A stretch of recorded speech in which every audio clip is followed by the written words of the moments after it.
মূলত আজকের আলোচনা রাজনীতিবিদদের উদ্দেশ্যে, যারা আমরা আশা করছি ভবিষ্যতের দেশ পরিচালনা করবেন, সেখানে তাদের গণমাধ্যমের প্রতি অঙ্গীকারটা কি সেটা আমরা জানতে চাই মূলত একজন গণমাধ্যম কর্মী হিসাবে। আর দ্বিতীয়ত ইস্যু হলো আমাদের অভিজ্ঞতা যা বলে যে একটা দুর্বল গণমাধ্যম দুর্বল গণতন্ত্রের জন্ম দেয়, আর সেই দুর্বল গণতন্ত্র দেশের জন্য কি দুরবস্থা হয় সেই অভিজ্ঞতা আমাদের খুব বেশি দিন আগের নয়। তাই আমাদের আজকে আলোচনা এবং আগ্রহের জায়গাটা হবে সেই জায়গা থেকে রাজনীতিবিদরা গণমাধ্যমকে কি হিসাবে দেখতে চান এবং তাদের অঙ্গীকারটা কি, তাদের ম্যানিফেস্টোতে গণমাধ্যম কিভাবে এসছে, আমরা সে আলোচনা একটা কমিটমেন্টের জায়গায় নিয়ে যেতে চাই। মূলত যেটা হয় যে গণমাধ্যমের সমস্যাগুলো আমরা কম বেশি সবাই জানি, এটা নতুন করে বলার খুব অপেক্ষা রাখে না।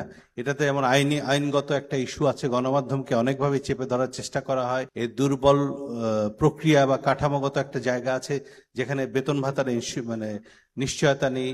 আর তৃতীয়ত একটি ইস্যু হলো গণমাধ্যম এখন এত বেশি ডিজিটাল সহ এমন একটা জায়গায় এসে দাঁড়িয়েছে সেখানে প্রকৃত সংবাদের জন্য আসলে যুদ্ধ করতে হচ্ছে।